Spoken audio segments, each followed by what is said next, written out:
On va voir donc les lois d'immersion d'ustensiles, filat kelim. Alors, en introduction, vous allez dire, on connaît les halachot en général, parce que c'est très simple, il y a des klalim, il y a des principes qui sont, comment dire, très simples et très courts, j'allais dire. Et donc, a priori, vous connaissez déjà tout ce qui est nécessaire. Hein, vous allez bien. Là-bas. Donc, ce qu'on va voir, je vais vous poser rapidement un modèle pour voir où vous en êtes vraiment au niveau de la au niveau de vos connaissances. Est-ce qu'il faut tremper de la porcelaine? Vous avez la porcelaine à la maison, est-ce qu'il faut la tremper ou pas? Oui, d'accord. Tout le monde est d'accord? Non, la porcelaine. C'est peut-être oui, la porcelaine. Ça se trempe ou ça se trempe pas? Non. Oui, non. C'est pas obligé, c'est pas obligé. Oui. C'est-à-dire à son bracha du coup. D'accord, j'entends ce que vous dites. C'est-à-dire on trempe autre chose qui est obligé et avec on va tremper. J'ai compris. Top, j'entends. Alors il y a trois déotes. Il y en a une qui dit il n'y a pas besoin, une autre qui dit il y a besoin, et l'autre qui dit on trempe avec d'autres ustensiles qu'on est. Mais ça veut dire c'est pas nécessaire du coup, c'est pas une obligation. D'accord. Les valeurs, vous êtes d'accord? Non, j'ai une précaution. Avec quoi? Avec qui? Avec tout le monde. Avec qui? Non, avec qui? Faut tremper. Les mailles, il faut tremper les mailles. C'est quoi les mailles? Les mailles, il n'y a que mailles qui maillent. Vous connaissez les mailles? Non. Non. C'est une marque de. Mayonnaise. Ouais. Il n'y a que mailles qui maillent. Non, c'est un slogan, quoi. Non, les mailles, il faut le tremper. Ça, c'est quoi les mailles? Ah, les mailles. Faut tremper. Et le téfal? Oui. Non. Tremper? Non. Ah non. Mais bien sûr. Bien sûr. Comment? Quelle question. D'accord, donc on est tous d'accord? D'accord, bon, vous êtes tous en planté, c'est pas grave. On va voir, c'est pas grave. Non. Deuxième question, on s'approche bientôt. Non, mais pas vous, vous êtes la seule quand vous êtes trompé. D'ailleurs, on s'approche de Purim. D'accord, on s'approche de Purim. Et vous voulez offrir à quelqu'un comment dire, matanot, mishloach manot, c'est pour augmenter l'amour dans un Israël. Il y a des gens aussi avec lesquels tu t'entends pas super bien. Il y a des filles comme ça, truc, elles jettent toujours ses chaussettes dans la salle. Pourquoi elle sait pas comment? Elle, spécialement, tu dois lui offrir un plus grand cadeau. Pourquoi? Parce que c'est une fille avec laquelle tu as plus de difficultés. Une fille, bien entendu, offre à d'autres filles et un garçon à d'autres garçons. D'accord? Et il y a une fille là, ce qui se passe, c'est quelqu'un il a offert à une jeune fille qui n'est pas encore mariée en lui donnant. Il a l'intention de. Donc il faut faire attention. L'homme, il offre aux hommes et les femmes aux femmes. Et maintenant, qu'est-ce qui se passe? Si toi maintenant, tu lui offres un plus beau cadeau, c'est-à-dire que tu vas maintenant lui offrir de la nourriture, mais des fois tu as fait un gâteau, comme ça tu vas pas le mettre dans du papier aluminium. Vous savez, dans les sacs de sandwich du matin, vous avez vu ou pas? Quoi ça ressemble? Tu vas le faire comme ça et tu vas le vexer. Surtout si le Marocain va mal le prendre. Alors comment tu fais? Tu viens et tu vas lui mettre dans un, tu vas lui tremper dans un. Je suis fatigué. Tu vas lui présenter dans un beau plat. C'est parti à Super Homme. Vous avez vu à Rican Fléchari, à Super Homme? C'est là-bas, il y a un migvé dedans? Ouais. Dans le supermarché. Ah, j'ai pas vu le petit porte. On m'a dit qu'il y a un migvé là-bas. T'achètes ton plat, tu le trempes. D'accord? Donc tu as acheté un beau gâteau, donc tu le poses directement dans le plat, comme ça tu l'offres. T'es d'accord? Tu vas honorer la personne plus ou pas? Oui. Est-ce que tu dois le tremper avant de lui offrir? Bah oui. Non, Il faut enlever l'étiquette. on doit le tremper ou pas? Ouais, si on a l'étiquette, bien sûr. Parce qu'après, il va galérer. Après, il va galérer. Après, non, si après, si la souris, c'est pas, et ben. Si Ah, quand je mange, si si mange fabriqué, ce sera à cause de nous. J'ai compris. Naomi, faut le tremper ce plat ou pas? Oui. J'ai l'impression que Pourquoi? non, sinon on nous aurait pas posé la question. Justement, pour des D'accord, mais je répète, vous avez offert un cadeau de. Comment dire? De Mishloach Manot, pardon, pour Purim. Et donc vous lui offrez à cette personne un beau gâteau, dans un plateau. Mais ce plateau maintenant, si vous le trempez, qu'est-ce qui va se passer? Lui il va pouvoir le tremper après ou pas? Bah non. Bah oui, bien sûr. Bah oui. Quoi? On trempe deux fois? Ça fait quoi? Quoi ça fait quoi? C'est comme bras, Quand vous faites les tchatchalés, vous faites 6 fois, n'est-ce pas? 6 fois ou pas? 3 fois, et puis ça fait quoi faire encore 3 fois? 6 fois et 6 fois. Faut bien faire deux fois, ne pas faire. Les Arabes ils font aussi les pieds. On a qu'à faire, pourquoi pas? On a qu'à rajouter. Faut bien faire deux fois, ne pas faire. Oui, d'accord. Donc je vous pose la question, est-ce que c'est nécessaire de retremper ou non? Non. Ah, pourquoi? C'est déjà trempé. Des fois on n'est pas sûr que la personne elle est assez religieuse. Elle est pas sérieuse, j'ai compris. Donc on lui trempe dans le doute, on lui trempe, c'est ça? Oui, du coup, donc si on lui trempe, avec quelque chose. donc on fait une tova quoi. Finalement, Naomi, qu'est-ce qui se passe si on lui trempe? On lui a fait une tova cette personne ou pas? Bah oui. Quelle tova? Bah de ne pas l'avoir rendu en erreur. Non, que de pas que si au cas où elle sait pas et elle mange dedans sans le laver. Vous connaissez beaucoup de personnes qui ne sont pas, parce que vous avez toutes les mêmes réponses. C'est marrant d'avoir peut-être une femme, c'est bien. vois. Non, un jour que je m'habitue. Vous connaissez beaucoup de personnes qui trempent pas leurs ustensiles ou pas? À qui tu vas offrir ton misbah le matin? Moi, je suis pas Je vais Armanot. En général, il On sait pas, mais c'est bien. mais en général, c'est quelqu'un Non, des religieux. fois, ils y pensent pas. Bien, c'est D'accord, plus alors, facile. les personnes qui vient de loin, Bah oui, sur la qui tête. passe sur la tête, je peux comprendre, mais en général, ton entourage, il y a beaucoup de Ah oui, personnes qui non, trempent mais au cas où. Je sais pas, c'est Peut-être qu'ils pensent qu'on a déjà trempé de même, du coup. Non, pas. Donc ils vont pas le tremper. par sa fête. Il y a des gens qui oublient, hein. C'est plus facile. Le chatnez, personne ne sait faire le chatnez, alors. Non, c'est mal connu, c'est tout. C'est une méthode de Rada. Khazat, ça voilà, bravo. Ça, on voit qu'elle a compris le système de la halakha. Avant de répondre à une question, il faut vérifier. C'est de Raïta, c'est de Rabbanan. Ça fait que de Raïta, ça fait que de Rabbanan. Voilà, donc c'est comme ça qu'on va. C'est une très bonne question. C'est comme ça qu'il faut commencer à les nasséach et à analyser. Mais avant ça, il faut savoir que si tu lui trempes, il y a un problème. On n'a pas le droit de tremper le plat qu'on va offrir à quelqu'un. On va voir pourquoi. On n'a pas le droit de le tremper. Donc deuxième erreur. C'est pas grave, hein. C'est pour ça qu'on va prendre ça à la fin. Troisième point, tu es au bureau, tu travailles au bureau, d'accord, en France. Et là-bas, il y a dans le bureau donc des verres en verre et tu veux boire un café. D'accord? Tu veux boire un café. Le verre, il n'y a pas besoin de. Le verre, on trempe. Non, il nous appartient pas, du coup, on a pas besoin de Le trouver verre, On trempe sans bracha. Non, On avait dit. c'est comme quand on loue une maison dans un hôtel, par exemple, et qu'il y a de la vaisselle. On ne trempe pas le verre en général. Ouais, on trempe Ça pas nous le verre. appartient pas, là, on trempe pas. Exact. Si c'est en fer. Bah non, ça nous appartient pas, de toute façon. Ah d'accord. Donc oui, ça Ça ne appartient pas. Non. Non, mais c'est pas parce que c'est en verre. Là, il parlait de la matière en verre, il parlait de l'appartenance, c'est ça? D'accord. Donc, au bureau, du coup, j'ai le droit de boire, de me faire un café au bureau ou Bah pas? Oui. Il n'a pas été trempé, je vais boire dans un verre, il n'a pas été trempé. Mais c'est pas à nous. Bon, vous avez troisième erreur, vous avez tout arrêté le cours, vous avez tout cherché mes livres en bas parce que ça fait une semaine qu'ils sont là-bas. Ça va. Ah, ils sont là. Il y a 3 4 pas de soucis. Ah ouais, on peut être Non. nommé déménageur. C'est ça, c'est ce que j'ai dit, on a tout appris, c'est bien. Même à avoir froid, même à rester dans le froid. Ah vraiment. Top, ok, Abotay. On a dit, donc tu vas au bureau, tu veux boire un café, donc tu vas boire maintenant dans un verre qui n'a pas été trempé. C'est bien ou c'est pas bien de faire ça? Non, c'est pas permis. C'est pas bien, mais. C'est permis ou c'est pas permis? C'est pas permis, c'est à Bien sûr, c'est permis. C'est permis? Si c'est pas permis, alors oui, Quand on va dans des hôtels et tout, on boit dans Ouais. un verre. on trempe jamais quand on va dans un Dans hôtel. un hôtel, c'est différent parce que c'est. Même quand on va dans un C'est un bar, gol, dans un café, c'est un dans un gol, bar, on c'est un prend pas gol. la vaisselle. Ouais, si tu vas boire un café dans un bar. C'est vrai, je vais dans le bar et Qui t'appartient pas. Quand tu Oui, vas c'est vrai, on va boire dans un bar, un café ou Je un. répète, dans un bar ou dans un hôtel. Dans un bar ou dans un hôtel, la tasse dans laquelle tu bois. Non, même si elle est en verre, ou en fer, la tasse dans laquelle tu bois, tu ne l'achètes pas. Et puis deuxièmement, c'est un ustensile, deuxièmement, c'est un ustensile de vente, c'est pas un ustensile de consommation. Quand tu vas au restaurant, d'accord, tu vas te faire un bon steak, d'accord, tu vas payer ça 200 shekels. Combien coûte vraiment le steak? Vraiment, pire des cas. 50 shekels maximum, tu as acheté un 350 grammes, maximum 400 grammes, maximum 50 shekels. Pourquoi tu payes 200 shekels ton plat? Parce que c'est tout ce qui va avec. Voilà, c'est ça que tu vas avec. Celui qui a travaillé, La celui qui a table, le fait Voilà, lieu c'est du la restaurant. présentation. Il a acheté un lieu de restaurant, il a acheté une table, il a le service, il y a tous les cuisiniers, il a les épices, la cuisson, le four. Hazard, c'est mieux. Comment s'appelle la nouvelle de là? Ah, ouais. Aouva. Vous avez vu cet amour de la Torah qu'ils ont les élèves ou pas? De la cuisine, vous voulez dire? La musique. La cuisine. Non, je crois qu'on parle de la faute. Vous avez vu ou pas ça? Un amour de la Torah, c'est des amoureuses de la Torah. Vous prêchez Est-ce la qu'on Shrem, peut faire un clal après? Genre. On pourra faire un clal pour noter? Genre dire. Prends le clal. Non, je Non, mais là, je crois que c'est en introduction. Ah, ok, d'accord. Après, il y aura des. Ah ouais, là, on n'est pas notez rien, là, faites attention. Ne notez pas là ce que je veux dire. Il veut Là, juste pour voir le coup, là, c'est juste une introduction. D'accord, donc maintenant, je répète. Tu viens dans un restaurant, dans un café ou dans un hôtel même. Effectivement, tu n'as pas besoin de tremper, mais c'est différent. Pourquoi on a mis tu n'as pas besoin de tremper? Pourquoi tu n'as pas besoin de tremper à ce moment-là? Là, je viens de le dire. Ça nous appartient Ça nous appartient pas. pas. Et alors, c'est un ustensile de. Et voilà, c'est un ustensile de. Hein?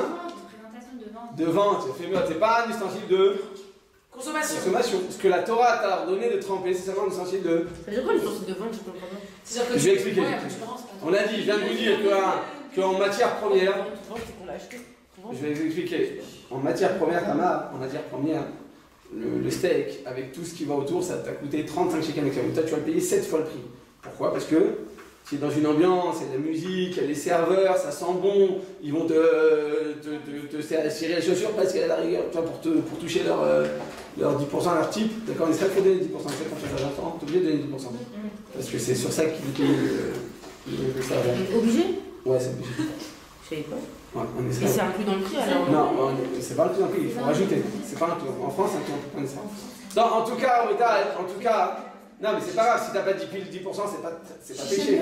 Tu dois rajouter en Israël, tu dois rajouter. Et c'est à cause de ça que les Israéliens, ils disent que les Français, ils sont tous très radins. Pourquoi ils disent ça sur nous? Parce qu'on connaît pas ça. Ouais, parce qu'ils connaissent pas, voilà, on connaît pas ça, même des fois dans les taxis, dans les trucs. Ouais. Par exemple, dans un mariage, tu vas marier ta fille. Si tu donnes pas à tous les serveurs, tu leur donnes pas un pourboire, tous les serveurs, et même aux cuisiniers. C'est obligé de donner en plus du, je sais pas, t'as payé ta prestation 50 000 shekels, t'es obligé de rajouter à chaque serveur un pourboire et aux cuisiniers un autre pourboire. Et il y a un tableau, c'est-à-dire tu peux pas donner moins que, je sais pas, 100 shekels, 150 par personne, et tu vas jusqu'à 300 shekels si tu es très satisfait. Et si tu le fais pas, bah, il y a un problème, parce que si c'est dans cette condition que tu es rentré dans cette salle, eh bien il y a un problème de halakha, parce que c'est sous ces conditions que tu as été. C'est pour ça qu'en général, les Français ils ont une mauvaise renommée en Israël. Parce qu'ils ne font pas ce genre de choses, parce qu'en France il n'y a pas ça. C'est différent, c'est moins cher en Israël, mais je veux dire, ils ne rajoutent pas tout ça. En tout cas, donc on a dit à Botaï que effectivement quand c'est dans un restaurant ou dans un hôtel, tu n'as pas besoin de tremper, mais c'est là. Par contre, qu'est-ce qui se passe si tu veux manger des noix, d'accord? Donc tu vas utiliser un casse-noix pour pouvoir ouvrir ta noix, pour pouvoir ouvrir la coquille. Est-ce qu'il faut tremper le casse-noix ou pas à Botaï? Non, Pourquoi? parce que ça ne touche pas à la nourriture. Ça touche pas l'aliment? Ouais. Tout le monde est d'accord avec Thierry à Botaï? Arrêtez pas là. Vous déconcentrez pas. Qu'est-ce qui se passe à Botaï, je répète, quand tu viens utiliser un casse-noix? Tu dois le tremper ou pas?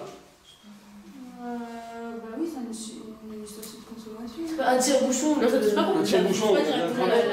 directement. Un nouveau boîte, vous allez le tremper? Ça touche pas la nourriture. il n'y a pas Ça touche pas Donc la on est tous d'accord qu'il n'y a pas besoin? besoin.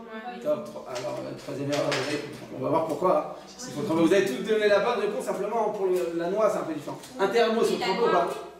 Oui, bah oui. Non, attends, moi en général, c'est pas en. Mais Si c'est en verre à l'intérieur. Bah c'est si, en verre. bah si. Faut tremper? Ouais, ouais. Top. Il y a dire rien. J'ai pas besoin de le dire. Quand vous le direz dans le fond, je vous le dirai. Un élément du frigidaire. Pour l'instant, on est tout faux. Si on Non, ouais, on ne peut pas se tremper, c'est pas Non, un élément du frigidaire, on a le droit ou pas? On doit le tremper? Vous mettez un concombre directement sur quoi en général? Quand c'est propre, vous le mettez dessus ou pas? C'est pas en fer, C'est un espace en verre, quand c'est en verre. Quand c'est en verre ou en fer? Hein? Mais on mange pas dans l'élément de cuisine. Non, mais alors, et la marmite aussi, je mange pas Non, dedans. non, non. C'est rare qu'on pose La directement. marmite, vous mangez directement de la marmite? C'est rare qu'on pose directement quelque chose dans le frigidaire. Si, non, je pensais moi aussi, mais en fait, non, les légumes. On les rince ou on enlève la peau ou quelque chose. Non, c'est très bon. Pour la santé, c'est mieux de manger des légumes avec la peau. Il y a toutes les vitamines, c'est dans la peau. On les rince. Donc vous mangez, je sais pas, une tomate, on peut la manger comme ça. On n'est pas obligé, on ne touche pas la tomate. Les rincer, ça change rien. Ça touche. C'est un aliment, c'est un élément a priori qui est top. Dernière chance, à Botaï, peut-être que vous allez vous rattraper. Bah alors on trempe. Une planche de On frigidaire. verra. Non, ça d'accord, on ne trempe pas, mais c'était évident ça. Non, mais on aurait dû le tremper là. Bah, pourquoi là? Parce que je répète qu'il y a la différence entre ça et une marmite. Une marmite. Une marmite, c'est On mange pas dans la marmite, on mange pas dedans. Oui, mais c'est à chaud, ça cuit. Mais alors, même à froid, même si vous avez je sais pas, vous avez un bocal pour faire des condiments, c'est à froid. Et on mange jamais dedans. C'est à froid. Pourtant, il faut le tremper. C'est l'air, mais vous avez raison pour le frigidaire, vous avez raison parce que c'est électrique. Alors, mais on aurait dû le tremper normalement. Dernière chance. Et concentrez-vous bien en fait. Faites tout comme ça. Voilà, comme ça. Comme ça, quand on a un badin, il faut appuyer sur le bouton. Vous n'avez pas dit qu'il y a un bouton ici? Top. Alors allez-y. On a à Botaï, on a une plaque de four. Dans cette plaque de four, moi, je suis très hysténiste. Comment on dit très hysténiste? Je suis très maniaque. Je fais très attention. Je ne peux jamais déposer un aliment directement dans la plaque de four. Toujours, je mets papier, sulfurisé, papier, alu. Est-ce que j'ai besoin de tremper cette plaque de migvé ou pas? Non. Bah non, c'est sûr, tout d'accord. Si on est sûr qu'on met tout le temps du papier. Tout le temps, Non, toujours. on doit tourner ça. Trempé. Trempé. D'accord. Ah, parce que la chaleur, On elle a trempé, pourquoi on a trempé, on va Parce que s'il y a quelqu'un d'autre qui vient chez vous. Non, c'est dans le cas où il y a que vous. parce qu'il y a la chaleur qui s'embête, peut-être. Mais alors, même, c'est vraiment dur. J'ai compris. Donc, Moi, je dis vous que dites, si tu es toute seule à l'utiliser et qu'il n'y a pas de problème de chaleur, alors on n'a pas besoin de tremper. Moi je dis que des fois on peut oublier de mettre le papier. Alors, Non, parce que le je sourd, vous c'est parle, pas vous êtes très... le sourd, c'est le sourd de tremper, c'est pas le sourd de ça, c'est comme la sœur des halal, on cuire ensemble, on n'a pas le droit alors qu'on sait qu'on va pas les manger. Parce que le sourd il est dans l'acte aussi, non? Donc, Donc on n'a pas le droit, même si on sait qu'on va jamais mettre dedans, on n'a pas le droit. On est obligé de se le tremper. non, mais si l'aliment il rentre jamais en contact avec l'aliment, pourquoi vous voulez le tremper? Parce que c'est mis à Attendez, je vais vous poser une autre question. Vous êtes déjà parti chez le dentiste? Oui, Qu'est-ce qu'il fait le dentiste? Il cherche d'autres clients, comment il fait? Quand il y a des enfants qui viennent, à la fin du tipou, il lui donne quoi? Il lui donne Un des bonbon. bonbons dans un grand. Ouais. Dans un Moi, grand. moi, il me vase, donnait un comme ça, crayon. n'est-ce pas? Moi, il me Dans un donnait un vase. crayon. Ouais, ça c'est. Mais en général, il donne souvent des bonbons. Cet ustensile, il faut le tremper ou pas? Ça touche pas. Mais non. Pourquoi? Ça Parce que ça touche pas directement l'aliment. Mais il y a un il y papier a un autour. papier autour. Donc là, a priori, dans la plaque de four, c'est la même chose ou pas? Le poulet qui va jamais toucher l'aliment. Pardon, C'est le quelque plat. chose qui coule, on sait jamais, ça veut dire ça. Bon, alors je vous parle dans le cas où c'est certain, voilà, je mets 3 couches comme ça je suis chaud. Non. Dans ce cas, on va bien le tremper ou pas? Moi je suis sûre que c'est mieux quand même. Moi, je trouve qu'on a. Bon, si vous avez compris, je vous ai envoyé depuis tout à l'heure, mais sinon, vous auriez dit non, d'accord. Bon, dernière chance parce que c'est pas possible. Vous avez déjà fait du poulet farci? Ouais. Comment tu fais? Tu prends un petit. Là, c'est bientôt trop là pour les Tunisiens. Qu'est-ce que tu fais? Tu prends le coquelet, tu le remplis de la farce et tu viens le coudre avec un. Truc de rôti. Non, avec une aiguille et un fil, n'est-ce pas? Comment on fait un rôti à rotaille? Tu prends un fil et une aiguille, mieux, non? Oui, bien sûr. Bien sûr, les rôtis. Les rôtis, c'est quoi un rôti? Ils sont dans le tube, bien sûr, il y a le Ah truc. oui, ouais. Alors, mais quand c'est des petits coquelets, par exemple, tu viens vraiment le fermer avec un fil. Une fois que tu l'as rempli, tu le fermes. Donc cette aiguille-là, tu as besoin de la tremper au milieu ou pas? C'est bien sûr, mais il faut toucher le poulet. Ça touche directement le poulet. C'est quoi la généralité pour c'est quoi la. Hazard, très bonne question, ça c'est une question de rabbin. En tout cas, avant d'arriver à je vous pose la question directement. Arrêtez de faire comme Rabbi Jacob, on répond pas à une question par une autre question, moi je vous pose la question. Est-ce qu'il faut tremper cette aiguille? Oui. Non, Oui. Oui, bien sûr. Oui, bien sûr, d'accord. Top, dernière chance. Une question que c'est sûr que ça va vous rappeler des souvenirs de Bassar Bekhala. On a fait tout un cours dessus. Une personne âgée qui a un dentier amovible. Il enlève son dentier. D'accord, est-ce qu'il a trempé au milieu ou pas? Pourquoi le dentier? Pourquoi pas, non? Pourquoi pas? Qu'est-ce qui va se passer? C'est un ustensile de consommation. Quelle est la différence quelle est la différence entre un dentier et une lame? Vous savez comment le zroi, là, le bras électrique. Le bras électrique. T'as le bras électrique. Le pied, le bras, ça dépend dans quel pays on se trouve. Je l'appelle ça un pied. C'est un bras électrique, non? Bref, t'as le bras et au bout du bras, tu as la lame.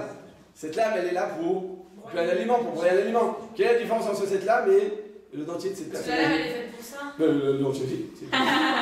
C'est pour broyer. Sinon, s'il n'a pas besoin, il s'en passe très bien, monsieur. Ça coûte très cher, c'est que pour broyer.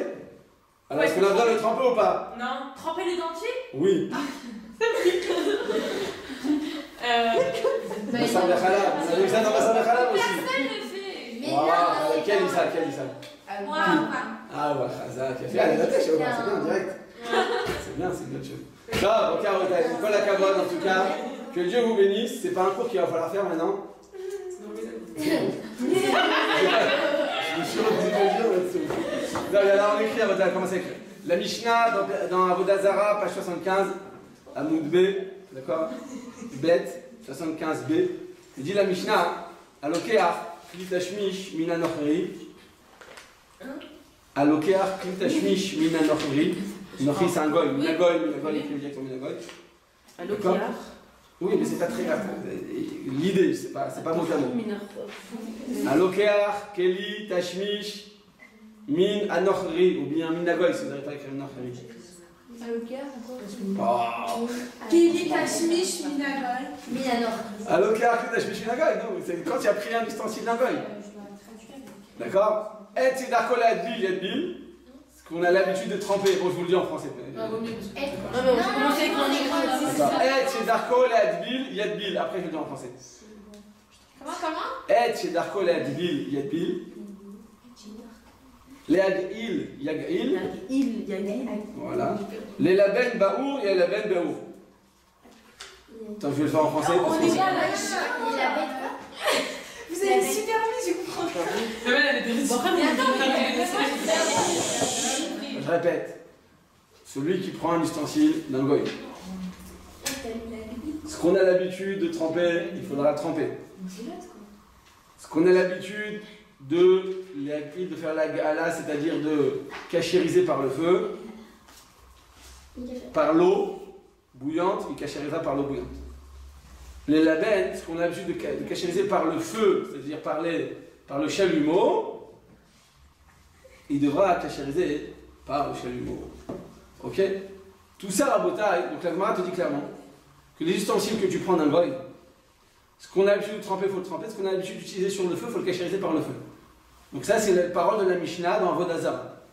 La Gemara a expliqué que cette Mishnah parle de quoi? D'un ustensile usagé. Vous savez, tu as des ustensiles que tu as besoin d'acheter d'un goy, et après tu vas l'usager à ton propre usage. D'accord? Alors, avant de pouvoir l'utiliser pour tes propres utilisations, tu dois d'abord le cachériser. Mais quand tu utilises un ustensile tout neuf, tu as besoin de faire la gala ou pas? Ah oui. Tout neuf, tout neuf, tout neuf. Oui. Oui? Parce qu'il appartient, ça dépend s'il appartient à un goy. Je parle de la gala, je parle pas d'être vilain. La gala, tu as besoin de faire la gala. La gala, c'est cachérisé avec le feu. D'accord. Alors Béhémet, je pensais que vous pensiez, c'était votre cas-là, c'est que Béhémet, oui, certains poskim, mais surtout les poskim ashkenazim, même quand il est tout neuf, on ne sait jamais si à la surface, il y a une graisse, qui est une graisse pas cachère. Vous savez, comme le téfal, le téflon. Le téflon, c'est quoi? Ça peut éviter d'utiliser de l'huile. Alors, on va le mettre à même la poêle sans utiliser d'huile. Alors, dans ce cas-là, on te dit que avant de l'utiliser, tu dois d'abord le cachériser avec le feu. Pourquoi? Pour retirer éventuellement cette couche de graisse qui est éventuellement pas cachère. Mais c'est pas la halakha. La halakha, il n'y a pas besoin de le tremper. Un ustensile tout neuf, tu n'as jamais besoin de le cachériser avec le feu. Parce que même s'il y a de la graisse par-dessus, c'est souvent de la graisse, la plupart, la grande majorité, le robe et la chazaka, c'est que c'est de la graisse chimique. C'est pas de la graisse animale. C'est pas de la graisse pas cachère.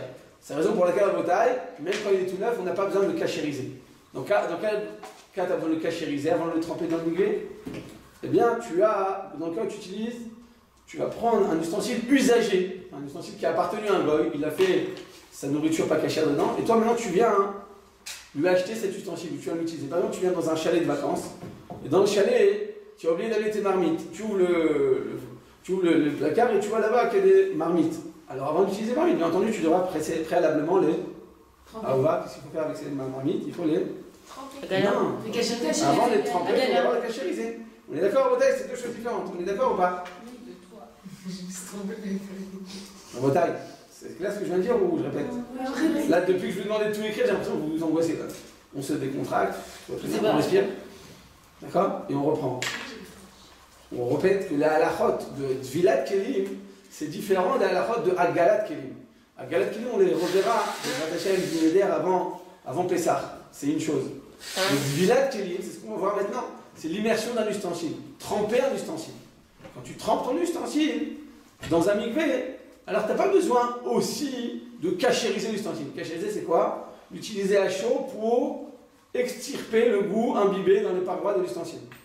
Bah alors pourquoi on entend le mikvé? Tremper au mikvé, on va voir tout de suite. Mais, on est d'accord que c'est deux choses différentes, Naomi?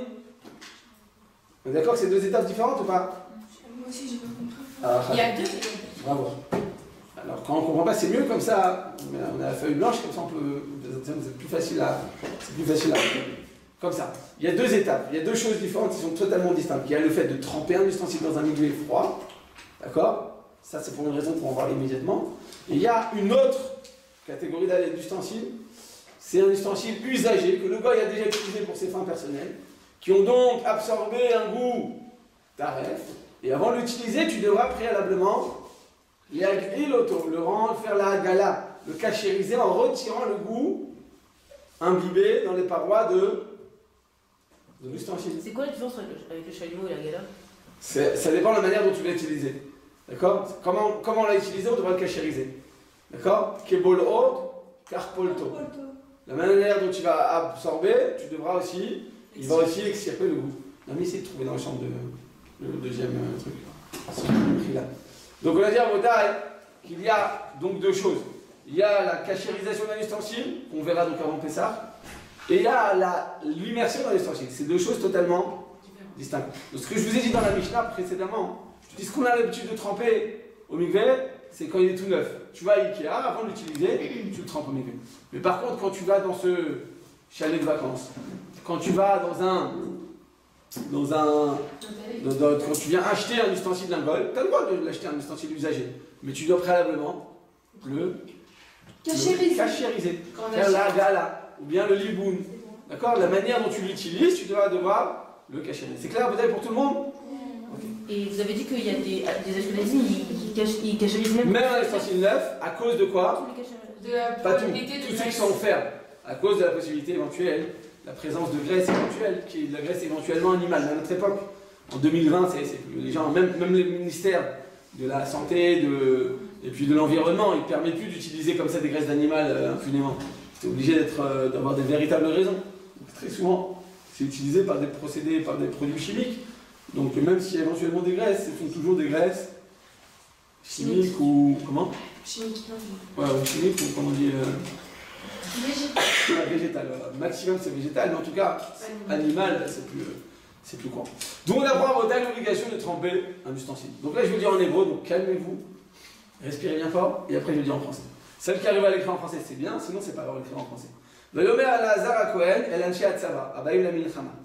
Donc Elazar à Cohen, il a dit à ceux qui sont revenus de la guerre, Zot Rukat Torah, Asher Tziva Hashem et Moshe. Voici donc la loi que Hashem a ordonnée à Moshe. C'est quoi la loi? 2 points. Achet Azahav, donc l'or, donc un ustensile qui est fait à partir d'or. Ve'et Akesef, ou bien l'argent. Ve'et Anechoshet, le cuivre, d'accord.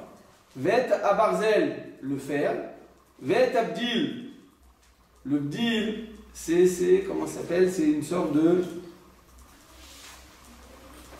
C'est pas de l'émail. Le bdil. L'inox. Ouais, c'est pas à l'époque l'inox. Le bdil, c'est le plomb, c'est le plomb. C'est le plomb. Le bdil, c'est le plomb. Ouais. Kol davar asher yevobesh, tout ce qui est passé par le feu. Ça s'arrête. La poterie, c'est avec le feu. Ça s'arrête. Merci beaucoup. Tout ce qui passera par le feu, alors vous avez écrit là, ça c'est le plus important du pasouk. D'accord? Kol davar asher yevobesh, ta'aviru baesh. Donc chaque ustensile qui est utilisé par le feu devrait être cachérisé par le feu. Oui. D'accord? Vetaher, et il sera à ce moment-là purifié. Ach bemenida itrata. Donc quoi tu vas purifier cet ustensile? Dans l'eau de la nida. Donc c'est quoi l'eau de la nida? C'est le mikvé. D'accord? Pourquoi on purifie par l'eau, par le feu? Par l'eau? Non, alors l'ustensile qu'on va utiliser par le feu, on va cachériser par le feu, mais après on fait cette première étape. Ach et après bemenida itrata. Itrata, yud, taf, chet, tet, alef. C'est-à-dire que par le feu que tu vas les chatot, un chitou, c'est-à-dire le purifier. Par contre, ce qu'on n'utilise pas par le feu, tu devras seulement l'amener au mikvé. Donc je répète à Botaï, et je vais résumer ce que je vais dire. Eleazar, le chef de l'armée, il a dit à tous ceux qui sont revenus de la guerre de Midian, il leur a dit, sachez à Botaï qu'il faut tremper tous les ustensiles qui sont fabriqués à partir de métaux,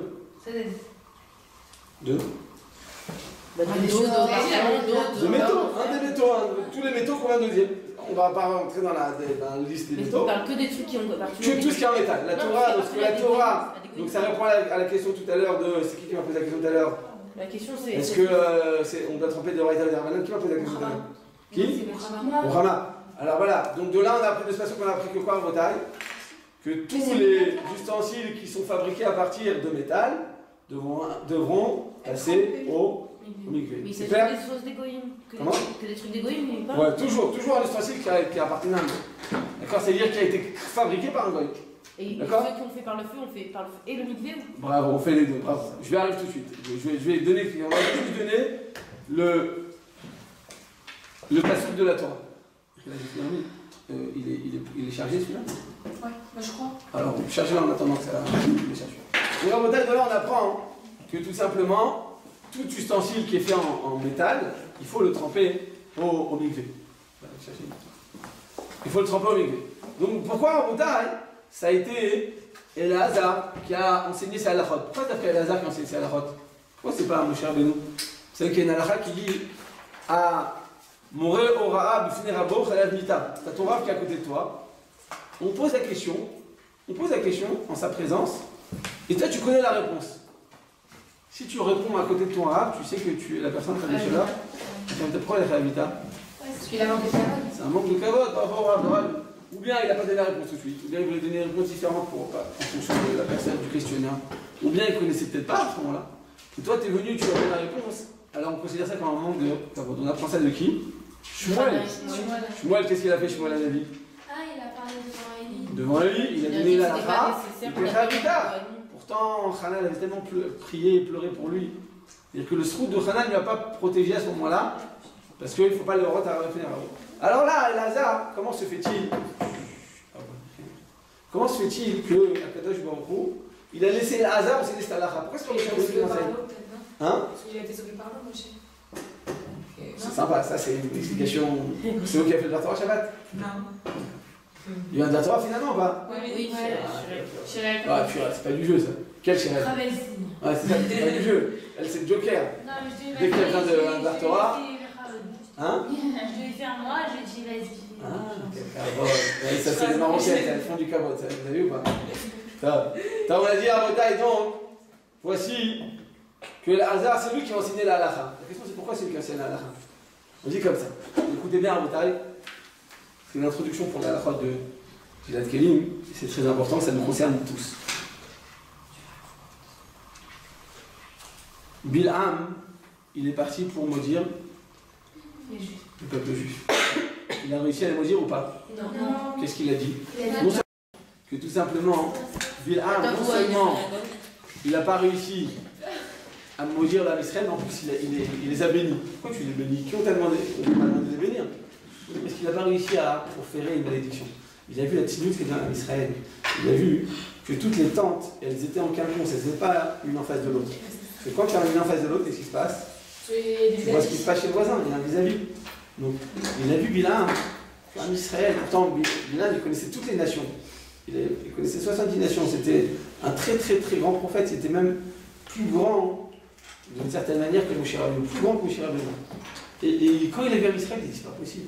Cette tzniut qu'ils ont en Israël, c'est particulier. Ça dépasse tout le monde, toutes les nations. Il a vu que donc leurs maisons, elles n'étaient pas fixées de manière à ce qu'il y ait un vis-à-vis en face de l'autre. Chacun, il avait un angle tel qu'on ne peut pas voir ce qui se passe dans la maison de l'autre. Et alors, eh bien, ça permettait justement, quand une femme se trouve à la maison, et que des fois, je sais pas, des fois, tu as un truc qui souille, ou des fois, tu mets un pyjama, tu mets pas une jupe. Alors, le voisin, il peut voir sans rendre compte. Donc, pour éviter ça, on met des rideaux, on fait en sorte que la porte, elle se referme. Il y a, comment ça s'appelle le truc, le zroi. Des fois, tu as ta porte et tu mets au-dessus de la porte Un rideau. Non, le truc pour faire ma part. Non, pas par avant. Mais tu vois, les trucs par exemple. Le truc, là, le zroi, ça s'appelle le bras, là. Fermeture automatique. Mais non.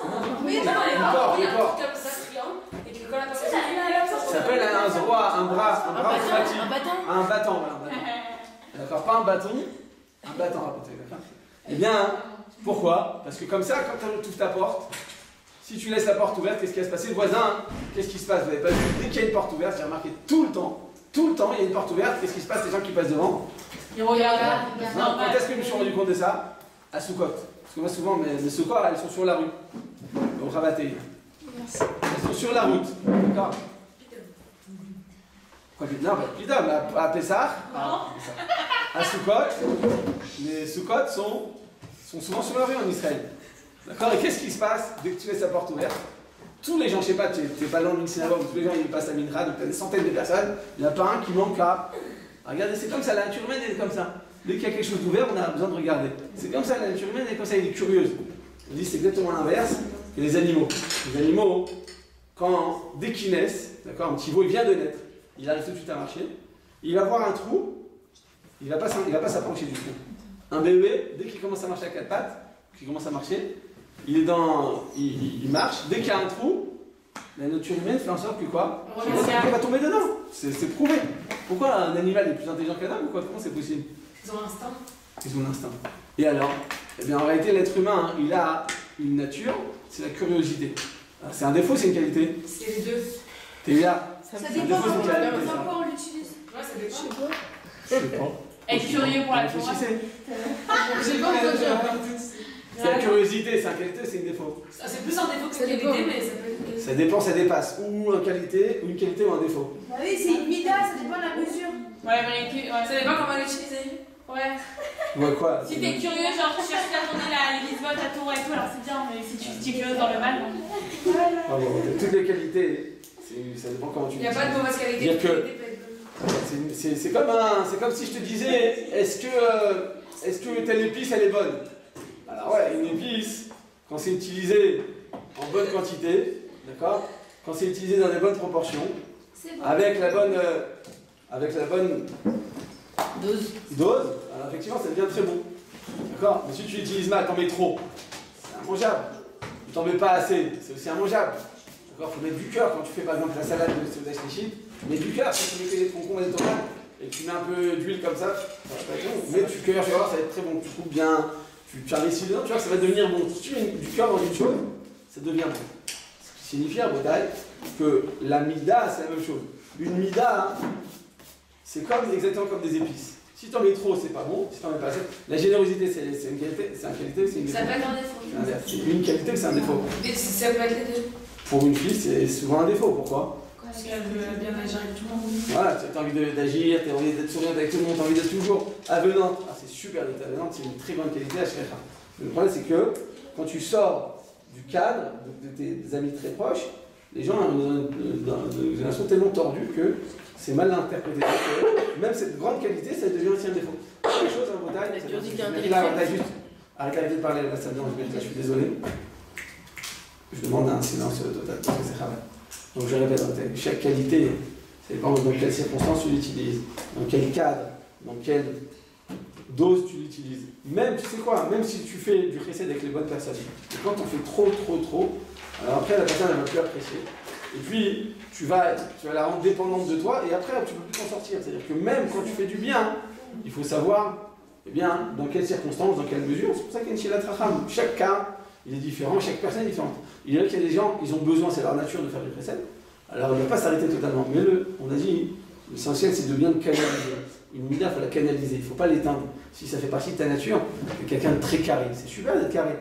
C'est super, mais sois carré avec toi-même, avec les gens, tu dois être ronde. D'accord? Chacun en fonction de ses qualités. C'est-à-dire que pour toi, garde cette qualité, c'est pas un défaut. Mais pour les autres, ça devient un défaut d'être trop carré. Non, qu'est-ce que tu as dit? Tu t'avais dit que tu venais à 13h, tu venais à 13h01. Comme ça, respire, prends du coca et sois souriant. D'accord? Pour toi-même, sois à l'heure. D'accord? Mais pour les autres, eh bien, sois généreuse et sois indulgent. Toi-même, tu es indulgent. Ainsi de suite. Chaque chose, en fait, ça dépend comment tu l'utilises. Alors, pourquoi j'ai dit tout ça? Parce que Bilam, il a vu à Israël combien ils étaient tsniout. Il a vu à Israël pas que les femmes, même les hommes. Il a vu qu'ils ne regardaient pas. Quand il y a une porte ouverte, on ne regarde pas. Vous savez que dans la halakha, il y a un moussag, une notion de ezegriya. C'est quoi ezegriya? Si par exemple, j'ai ma maison et j'ai envie, je sais pas, j'ai 15 enfants dans la maison, je peux plus, mais je suis dans un 3 pièces, j'arrive pas. Alors je viens augmenter maintenant, donc je viens construire plus, voilà, comme notre voisin. Tu viens augmenter ta maison, c'est-à-dire très bien. En augmentant ta maison, maintenant, je vais faire une fenêtre supplémentaire, parce que tu peux faire qu'une chambre, ça, on n'est pas. Donc, tu fais une chambre avec une fenêtre. Et maintenant, avec cette nouvelle fenêtre, j'ai maintenant une vision sur la mirpesset, sur le balcon du voisin. C'est que dans la halakha, tu n'as pas le droit de rajouter un appartement dans ce cas-là. Tu n'as pas le droit d'augmenter ta maison. Pourquoi? Parce que maintenant, tu vas rentrer dans la propriété du prochain. Par la vision, c'est comme si tu étais chez lui à la maison. Donc jusqu'à présent, sa femme, elle allait un petit peu se reposer sur la nuit précédente, elle s'endormait ou je sais pas, elle bronzait. Même si elle était de soir, mais je veux dire, tu es quelqu'un de regard quand tu es assise en train de bronzer, c'est gênant. Donc tu n'as pas le droit d'ouvrir dans ce cas-là une fenêtre. Il y a un problème de Ezek Ria. Tu vois, Bedin, on te donne raison. On a des cas comme ça, la personne n'a pas le droit. Ça s'appelle Ezek Ria. Donc Bilam, il a vu qu'à Israël, il n'y avait pas de Ezek Ria. Tu ne veux pas voir l'un ce qui se passait chez l'autre. Et donc, il a vu ça, non seulement il ne les a pas bénis, il ne les a pas maudits, mais en plus il les a bénis. Mais de quoi il les a bénis? Une bénédiction qui vient d'un mauvais homme, qui n'est pas bien intentionné, alors ça se transforme en mal. Quoi? Il a dit, waouh, quel tignout, vous êtes des tzadés, quoi, oh là là, quel tignout. Mais en fait, quoi, il avait une mauvaise intention. Qu'est-ce qui s'est passé? Il a emmené une ara. Et dans la mida qu'il a béni, Amisraël a fauté. Donc quoi, ils ont fauté? Immédiatement après la bénédiction de Bilam, avec les filles de Midian.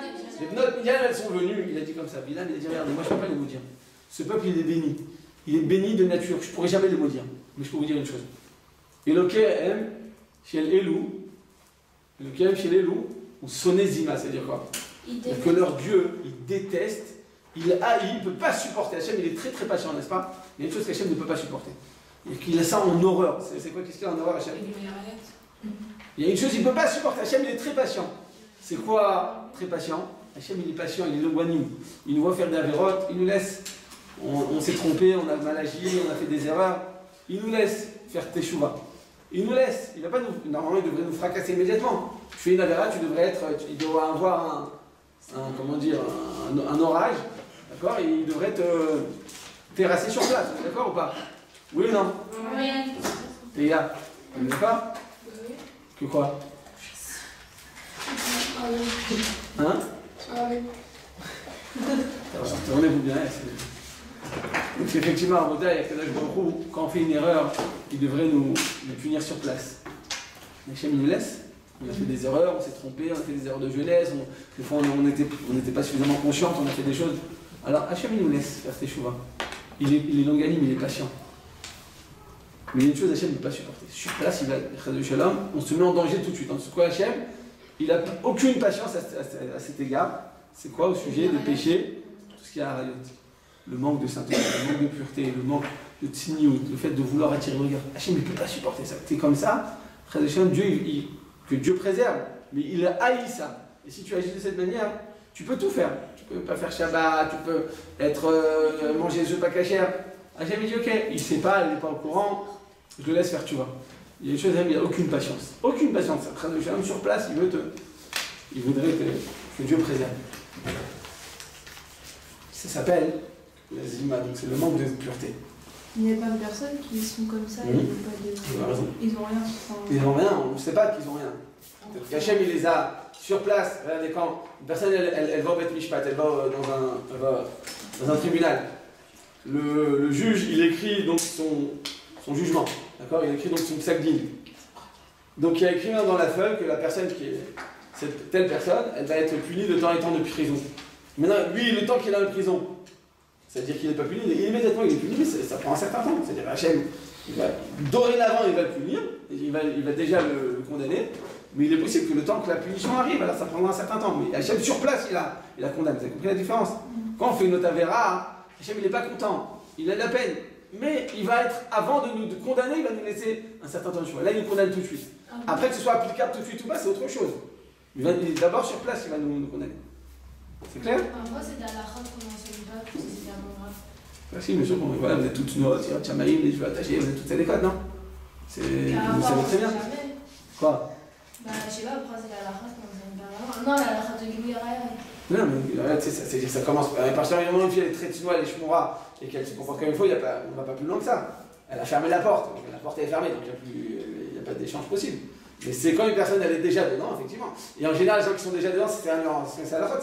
Ils sont tellement investis par la Vera que tu peux en parler jusqu'à demain, c'est trop tard. Rien qui a goûté à ça, ne peut pas s'en sortir. Et c'est impossible. C'est-à-dire, ou bien s'il s'en sort, ça prendra des années, des années. Et puis ça fait des séquelles. Après, quand il va se marier, ça va sortir. C'est pas comme ça quand on fait une Vera, tu vois. On dit non, je fais ma life. Non, c'est pas ta life. Tu fais pas ta life. Sache que ça reviendra au moins un autre. Il y a une certaine gravité, il y a une certaine situation dans laquelle il faut savoir que Hachem, même s'il nous laisse le libre arbitre, il faut savoir que ça se retournera contre nous. Il faut savoir, on n'est pas dans la jungle. Quand on fait une avéra, nécessairement, il y a des Des séquelles, des conséquences, et ça te retombera dessus. Maintenant, Hachem, comme j'ai dit, il t'a pas puni immédiatement. Mais Hachem, sur place, il a donné la condamnation sur place. Ça, c'est à l'inverse de toutes les autres avérotes. Donc Hachem, quand il a vu, comme Israël, ils ont fauté avec Midian, Hachem, il a tout de suite fait une épidémie. Tu sais qu'il y a combien de morts à ce moment-là? Beaucoup. Bravo. Combien beaucoup à Botaï? Combien beaucoup à dire encore 3000. Non, il y a plus. 3000, c'était au moment de la semaine prochaine. Chet. Alors, par Rachat Tret à Egel, effectivement, il y a eu 3000 morts. Mais là, il y en a eu combien? 7 000. Qui dit mieux? 15 000. Il y a eu 24 000 morts à Botaï en quelques secondes. C'est en quelques instants. Hachem, il a envoyé une épidémie, ils sont tombés comme des mouches. D'accord, 24 000 morts d'un coup.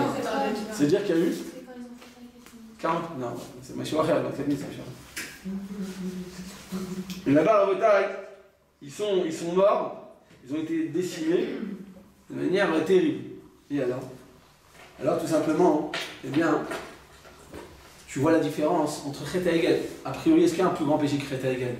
Non. Chet Egel, c'est terrible. Tu vas pour recevoir la Torah.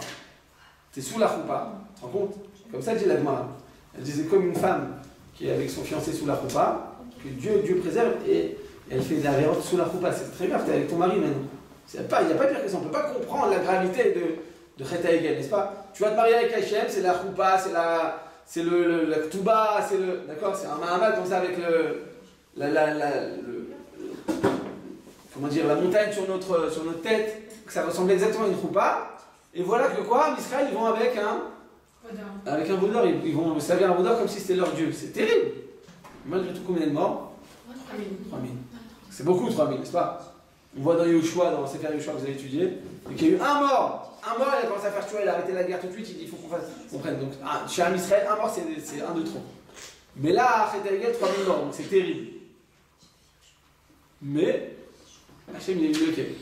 C'est une Avera, c'est très grave à Vodazara, je pense qu'il n'y a pas pire que ça. Donc Hachem il nous punit de manière terrible, 3000 morts. Et quand c'est Dili Ariod, dans la bataille, donc ils sont partis avec les femmes de Midian, c'était Zimri Ben Salou, d'accord, il est parti avec la fille du roi de Midian, et à ce moment-là, qu'est-ce qu'elle a fait? Une race les a tués. Une race, il les a tués, mais avant qu'il les tue, ils sont. Oui, il faut dire, combien sont morts? Jusqu'à qu'il les tue, combien sont morts? 24 000. C'est Hachem, il les a. Et la Gemara dit que si Pinchas n'avait pas tué, Pinchas Ben Salou, ils seraient tous morts, mais Israël s'en rendait compte. C'est terrible, c'est Hachem sur ça, hein, qui dit si on peut s'exprimer ainsi. Il perd toute sa patience, toute sa bonté. Hachem, vous savez, toute la journée, il voit la vérote qu'on fait, toute la journée. Et une seconde dans la journée, ça remonte tellement que son courroux va s'exprimer. Mais c'est une fraction de seconde. Ça, Bilham, il savait le compter. Le moment de la colère d'Hachem, Bilham, il savait le compter. Alors que Moshe Rabbeinu, il ne savait pas retrouver ce moment précis. Il n'arrivait pas à le retrouver. C'est pour ça que Bilham était plus grand que Moshe. Parce que ce point-là, il arrivait bien le calculer. C'est terrible. Imagine-toi une malédiction que tu fais à ce moment-là. Je ne sais pas, Ahmadidia, t'as envie qu'il meure. Tu dis une malédiction au moment de cette fraction de seconde, c'est rien. Hein, et bien immédiatement, elle va s'accomplir. Donc Hachem, toute la journée, il garde. Et à un moment, sa colère, elle va s'exprimer.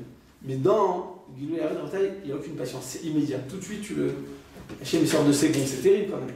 Alors on voit qu'ils sont partis, et ils ont fait tchouva, ils se sont rendus compte qu'ils ont fauté avec les filles de Midian. Et voilà que, après ils ont dit ok, on va se venger de la perfidie des Midianites, et on va leur faire la guerre. Ils sont partis faire la guerre. Or à l'époque, quand on partait en guerre, on revenait avec le butin. Vous savez c'était quoi le butin? C'était quoi? On ramasse l'or, des C'est tout ce qui brûlait. Toutes les matières premières. Les marmites, les couteaux, parce que c'était fait en fer. C'était coûté extrêmement cher tout ça. L'or, l'argent, le fer, tout, on prenait tout. Et on prenait aussi les prisonnières de guerre, les jeunes filles qui n'étaient pas mariées. Et c'était comme des servantes. Et voilà, quand ils sont revenus, qu'est-ce qu'il a fait, mon cher? Il dit quoi, je comprends pas. Vous revenez de guerre, donc avec le butin, c'est une chose. Vous prenez en plus des femmes de Midian, on a déjà fauté avec eux. Donc Moshe Rabbeinu, il est rentré en colère. Il est rentré dans un courroux.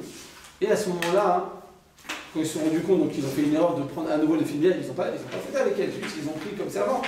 Mais c'était des femmes qui t'avaient déjà fauté. Donc non, ils l'ont totalement. Une personne qui sait qu'elle a tout à l'heure j'ai parlé d'une qualité. Mais une personne qui sait qu'elle a une faiblesse dans ce domaine, eh ben, si tu es Chachama, alors on a dit, tu ne peux pas changer totalement ta nature, mais écarte la tentation. Tu sais, dans tel domaine, tu as une difficulté, tu as une faiblesse, tu as une lacune. Alors, une personne Chachama, qu'est-ce qu'elle fera? Elle est consciente, parce qu'une grandeur de personne, c'est pas une personne qui n'a pas de défauts, on a tous des défauts. De savoir, de connaître ses qualités et ses défauts, et de savoir développer ses qualités, de savoir éviter les défauts pour pas tomber à nouveau dans le piège, parce que ça, tu sais, dans ce domaine, c'est plus fort que toi. D'accord? Il y a des gens que tu peux leur parler jusqu'à demain, ils n'arrivent pas à s'arrêter. Alors il faut d'abord s'éloigner du mal. D'accord? On est d'accord? Oui. Donc qu'est-ce qu'ils ont fait? Moshe Rabbeinu est rentré en colère et il leur a demandé donc, de chasser les femmes de Midian qui sont venues à nouveau après la guerre. Et après, ils ont dit, ok, on fait, tu vois, on regrette, à nouveau une erreur, à nouveau ils font, tu vois. Il dit, ok, donc on a chassé les femmes. Donc qu'est-ce qu'on fait avec les marmites? Ils ont pris des marmites qui appartenaient, enfin des marmites, des ustensiles de cuisson qui appartenaient à des Midianites, n'est-ce pas? Qu'est-ce qu'on fait maintenant avec ça? En Moshe, il ne savait plus quoi, il ne savait plus la halakha. Parce qu'il était énervé. Donc la Gemara, elle dit que Kol HaKoes, toute personne qui se met en colère, Afilou, la Gemara dit quelque chose de terrible, la Gemara dans le Midarim, elle dit Afilou Shrina et Nachashuv Kenegdo. Même la Shrina, si elle est en face de lui, dit arrête de t'énerver, ne fais pas ça. Même la Shrina, il va pas la prendre en considération. Une personne qui s'énerve, elle sort tellement de ses gonds, elle va tellement sortir de sa personne, qu'elle se contient plus du tout. Même la Shrina, elle va pas la prendre en considération. C'est quelqu'un qui est furieux. Ouais, mais malgré tout, c'est relatif à chacun. Vous, à votre niveau, un peu de colère, ou une grande personne, une personne très coléreuse à son niveau, beaucoup de colère, ça va, quoi qu'il arrive, il n'y a un ézec, il n'y a que des endommagements qui vont sortir de ce comportement. Donc, la Gemara nous dit Kol Adam chez Koes, Im Chachamu, Chochmato Vistale Ketou. Toute personne qui se met en colère, même si elle est chacham, c'est un grand chassak, comme le Chervin n'est pas plus grand que lui, eh bien la chorma va s'éloigner de lui. D'accord? Im Naviou, Nevoato Vistale Ketou. Si c'est un prophète, il va perdre toute la prophétie. Tout ce qu'il a appris, il va tout le perdre. D'accord? Et ça a autorisé Lazare de le faire à sa place. Donc là, c'est encore pire, il rentre en puissance. Bravo, elle a fait. Alors, il a écrit, très bonne question, Tamar, il a écrit dans l'Écouté Moharan, chapitre 59, Rabbi Nachman Yosef, il dit comme ça. Il dit, il faut savoir que la colère, eh bien, ça fait perdre la richesse d'une personne, ça le rend pauvre. Il dit pourquoi? Il dit parce que, je dois savoir, au moment où tu veux te mettre en colère, tu sais, des fois, tu as envie de te mettre en colère, des fois, ça te monte, ça te brûle. N'est-ce pas, ça arrive ou pas, Odaï? Oui. Ça te brûle, tu en peux plus, tu sens que c'est là à l'intérieur, ça va exploser. Comme un volcan, tu sens qu'il est en... Comment on dit? En ébullition, ça va sortir. Alors il te dit, sache, que si tu as envie de t'énerver, donc tu as toutes les raisons pour, parce que si tu t'énerves, t'as tort. Il y a juste derrière, il y a un appartement très sympathique, les filles qui cherchent un toit, d'accord? Ça s'appelle Park Shaok, c'est juste derrière. D'accord? C'est un asile de fous. Quand tu t'énerves alors que tu n'as pas de raison de le faire, là c'est un asile qu'il faut aller. Je te parle dans le cas, tu as raison de t'énerver, tu as des raisons. L'autre elle a eu tort, et tu te mets en colère, tu as envie de te mettre en colère. Alors dire bien, sache qu'avant de te mettre en colère et d'exprimer ta colère, sache qu'Akadosh Baruch Hu, il a décidé sur toi, il a décrété que tu deviennes très riche. Il a décrété une grande yeshua, une grande récompense. Là tu es sur le point de recevoir une très très très grande récompense, un très grand salaire. On se retient. Il dit, et à ce moment-là, tu te mets en colère, donc au moment où tu as des raisons de t'énerver, et tu as exprimé ta colère, tout ce qu'Akadosh Baruch Hu t'avait décrété en bien, tu vas le perdre. Parce que tu te mets en colère. Même si tu avais raison, mais si tu avais raison de t'énerver, je répète, pas si tu as tort, parce que si tu as tort, c'est une folie. Même si tu avais raison, sache que le fait de se mettre en colère, c'est jamais justifié. Tu n'as jamais vraiment de te mettre en colère, ça marche comme ça dans la vie. D'accord? Et donc il te dit que Hachem, il était prêt à te donner une récompense, un trésor. Le terrain, il n'est pas prêt, il ne veut pas te voir qu'une séléquette comme toi, elle gagne. En plus, elle soit riche, en plus, elle a un bon mari, en plus, elle soit belle. Il ne veut pas, il veut tout enlever. Si tu as de la Torah, il veut tout enlever. Alors il dit, sache qu'au moment où tu veux te mettre en colère, si tu prends conscience, tu fais une pause, un arrêt sur l'âge, une seconde, des fois en une seconde, tu peux passer de la vie à la mort. Eh bien, tu te retiens, sache que tout ce que Kadosh Baruch Hu t'avait décrété, tu le recevras. Mais si tu te mets en colère, tu risques de perdre tout ce que Kadosh Baruch Hu t'avait donné. On voit bien qu'il y a plein de gens qui se retiennent de se mettre en colère et ils n'ont rien du tout. Parce qu'on voit, une fois de plus, c'est comme j'ai dit tout à l'heure, Ivana, Hachem, sur place, il va vous décréter un décret positif sur place, une récompense sur place, vous allez la mériter. Mais non, peut-être que le temps que ça arrive, d'accord, ça prend un certain temps, mais sur place, vous l'avez mérité. C'est-à-dire que la récompense, elle a oui été décider en fonction de votre retenue de la colère. Pourquoi ça devrait prendre un certain temps? Parce qu'après, en fonction de nos actions, en fonction de notre mazal, peut-être qu'il attend qu'on se marie pour le recevoir, peut-être qu'on soit qu'on est jeune, on ne peut pas savoir. Mais après, c'est Réjouan Hachem. Mais en tout cas, sur place, on a une. C'est comme toute la Torah. Il y a écrit quand tu respectes tes parents, Dieu te donne la longévitude. Et quand truc, ça, c'est courte la vie. Alors, tu as des gens qui font ça et qui ne meurent pas, et des gens qui font telle chose et qui meurent. Et là-bas, Akadosh Baruch Hu, il connaît ses Réjouanot. Mais en tout cas, sur place, tu auras cette récompense. Hachem, il t'aura en tout cas donné le psakdi, d'accord, le résultat, il t'aura donné la récompense, il t'aura désigné sur place. Et donc, cette manière, donc, on comprend qu'une personne, bien qui se retient, eh bien, de se mettre en colère, elle a tout à gagner. Et Chaz Shalom nous dit la Gemara qu'une personne qui se met en colère, c'est comme si c'était Oved Avodazara, d'accord? Et il y a écrit Toref Nafsho Beapo. Il va perdre toute sa neshama. Il y a des neshamas très très élevés. Au moment où tu te mets en colère, tu perds toute ta neshama. Après, si tu fais tes choix de Gino Harizal, éventuellement, peut-être, si tu as beaucoup d'investissement, peut-être que tu pourras retrouver une partie de ta neshama. Mais jamais tu pourras retrouver la neshama. C'est terrible. C'est-à-dire que les Nezakim et les conséquences du Kaas, elles sont terribles. On ne se rend même pas compte à côté jusqu'à où on peut être perdant en étant justement dans la colère. Ça veut dire quoi en personne? Comment? Ça veut dire quoi en personne? Quoi une partie de cette journée? C'est-à-dire que Toref Nafsho Beapo, c'est-à-dire que la Neshama qu'on avait, on est une très grande âme, n'est-ce pas? La Neshama, c'est un chayil d'Akadosh Baruch Hu. Au moment où on se met en colère, on la perd, on nous l'enlève. D'accord? Il y a écrit, c'est comme si tu avais dans notre cœur, au lieu de mettre la présence d'Hachem, on va mettre maintenant notre propre personne. Pourquoi tu te mets en colère? Tu n'es pas d'accord, telle personne elle t'a pas donné raison, ou bien elle t'a fait honte, ou bien tu as envie de montrer qui tu es. C'est ton égocentrisme en fait la colère. Donc en fait, on retire Hachem à ce moment-là et on pense à soi-même. Ça s'appelle Toref Nafsho Beapo. Donc on perd notre Neshama. Et après, éventuellement, on peut retrouver une autre Neshama, mais elle sera moins grande. C'est si on a du mérite et qu'on fait le choix. En tout cas, c'est la raison pour laquelle elle a hasard, c'est lui qui a enseigné cette halakha. Parce que Moshe s'est mis en colère, même s'il avait des raisons de se mettre en colère, il a quand même perdu. Eh bien, la halakha, on a dit Im kol hakoes, im chachamu chokhmato mistaleket mino. C'est-à-dire quoi mistaleket mino? Elle perd de lui. Elle perd la chokhma qu'elle avait. Donc elle a perdu sa sagesse. Donc voilà que Moshe Rabbeinu, il ne connaissait plus la halakha à ce moment-là. C'est pour ça qu'El Hazar, son neveu, c'est lui qui a dû lui enseigner la halakha.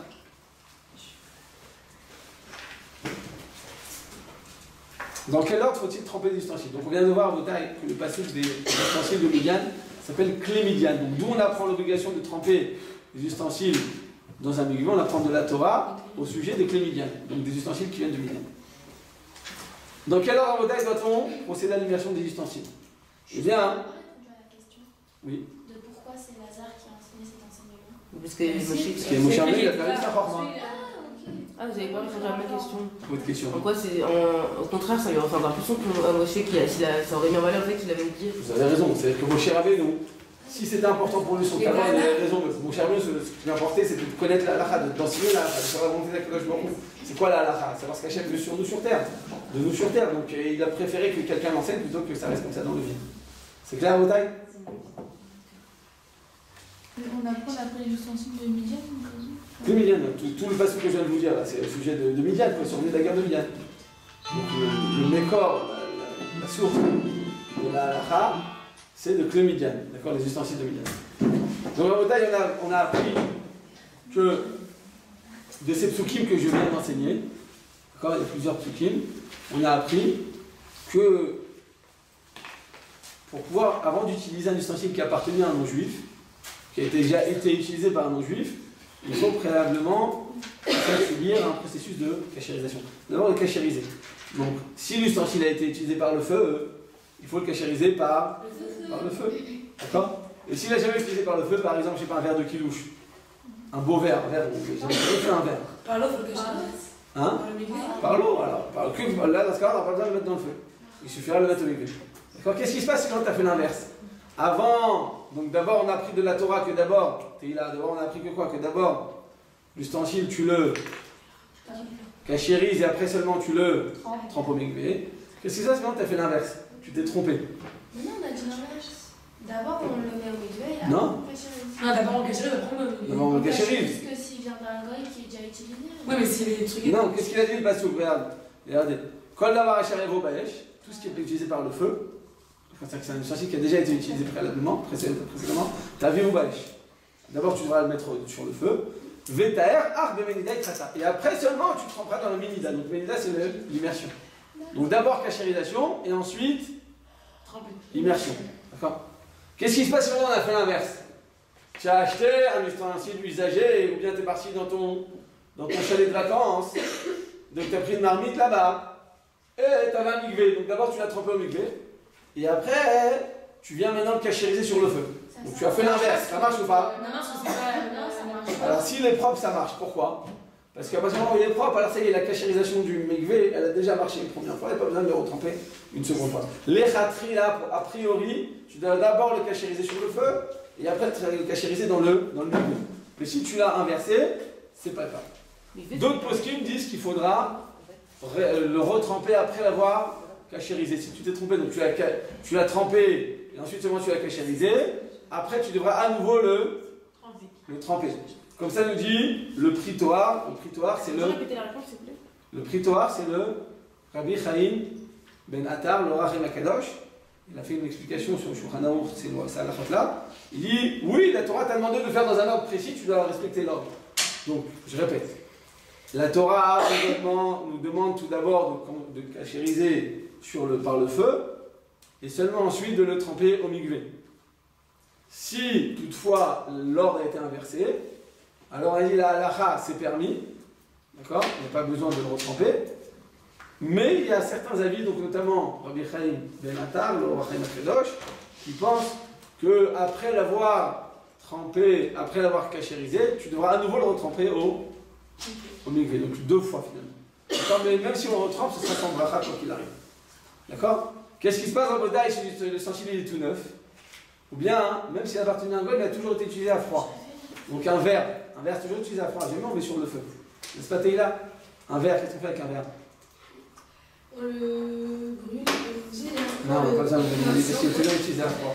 Un ustensile qui est toujours utilisé à froid, tu n'as pas besoin de le tremper au feu, de le mettre au feu. Donc tu mets que au mikvé. Donc je répète, un ustensile tout neuf, donc de Ikea, ou bien un ustensile qui a été toujours utilisé à froid par son propriétaire goy, tu n'auras pas besoin du tout de le cachériser sur le feu. On retrempe la deuxième fois, on refait la bracha. Selon le Rachem Akadosh? Ouais. Non, la deuxième fois, ça sent bracha. On doit le cachériser, on ne doit pas le cachériser, mais on doit le tremper. Dans le cas où il est tout neuf, où Oui, il est à froid, on n'a pas besoin de le tremper. Le cachériser, parce que le cachériser par le feu, c'est pour retirer, pour extirper le goût imbibé dans les parois. Or celui-là n'a pas absorbé parce qu'il n'a jamais été utilisé à chaud. Tout à l'heure, pour celui qu'on s'en a inversé mikvé truc, vous n'avez pas parlé de ce fait que c'était propre ou pas? Si, tout à l'heure je disais que si on a inversé, j'ai dit c'est pas grave, si on a inversé, c'est pas grave. J'ai dit par contre si c'était sale, quand tu l'as trempé au mikvé, là il y a un autre problème, c'est que l'eau ne s'est pas répandue dans tout le volume de l'ustensile. Donc s'il était sale, comme vous avez dit tout à l'heure, s'il y avait une étiquette, tu dois le retremper ton truc. On est bien d'accord. S'il y avait une étiquette sur l'ustensile en bouteille, tu es obligé de le oui, bien sûr, de l'enlever, mais si tu t'es trompé et que tu l'as trempé comme ça au mikvé, tu dois le retremper. Mais ça, on n'a jamais l'intention de l'enlever l'étiquette par exemple. On va jamais manger à l'endroit de l'étiquette. Non, c'est pas grave. L'ustensile doit totalement être trempé au mikvé. Quel est le but de l'immersion? Là, on a dit à quoi ça sert de tremper un ustensile en bouteille. C'est un roc ou c'est un truc logique? Non, c'est un roc, c'est-à-dire que la Torah l'a demandé de le faire, mais elle a donné une raison. Bouteille. Quel est le but de l'immersion? Alors, À chaque fois qu'on mange dans quelque chose qui n'était pas été mijoté, c'est-à-dire qu'on a fait l'erreur. ouais, À chaque fois. on a raté une mitzvah. C'est pas. On va mettre des verres. Non, c'est pas une avéra répétitive. On a raté une mitzvah. D'accord, peut-être quel est le but de l'immersion? Donc à partir du moment où un ustensile a été fabriqué par un goy, d'accord, Oui. ou bien a seulement appartenu à un goy, même s'il a été fabriqué par un juif et que c'est un goy qui l'a acheté, et qu'après tu viens lui racheter, donc je répète, à partir du moment où un ustensile a appartenu d'une manière ou d'une autre à un goy, eh bien il devra subir une immersion. De la même manière qu'un converti, comment il fait pour devenir juif? C'est pas celui Il est dans le mikvé pour pouvoir recevoir la doucha du Ham Israël. Comment s'exprime la sainteté du Ham Israël, Rabotai? Par l'immersion. Tu rentres au mikvé, En allant en mikvé, tu deviens pur. Il en est de même pour l'ustensile. Un ustensile qui a été fabriqué par un goy ou qui a appartenu à un goy, tu devras préalablement, avant d'utiliser, le tremper pour pouvoir lui conférer la doucha du Ham Israël, la pureté du juif. D'accord? Est-ce que, Rabotai, est-ce que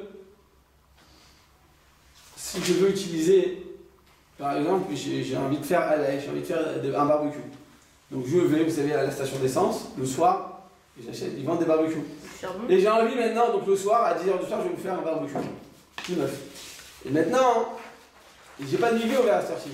Est-ce qu'une fois, tu as le droit d'utiliser le migvé sans faire de migvé, et demain tu vas tremper le migvé? Oui, que la première fois. Une fois, ça marche ou pas? Oui, une fois ça marche. Une fois. Pourquoi? J'ai pas compris pourquoi. Ah ouais, pourquoi? Fais mieux. Bah tu vas, on a le droit de tremper une fois ou pas? D'utiliser sans tremper une fois ou pas?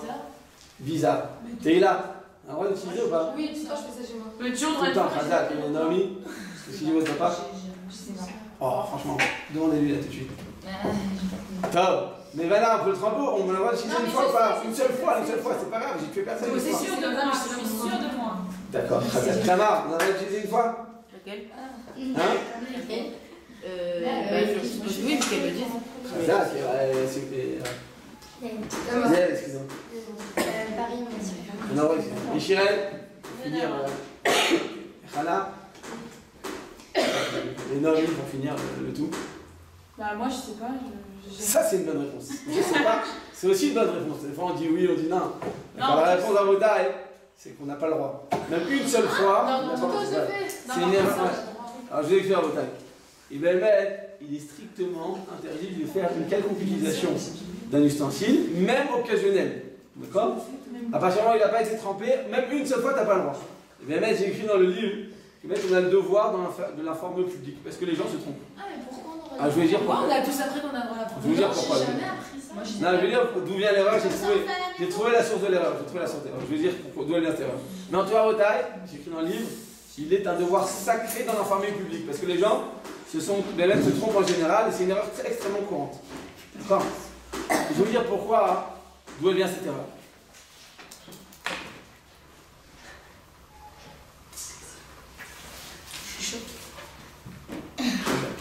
C'est bien, parce que la halakha, elle a écrit En Adam Omen Valakha Lankenir Shalbo.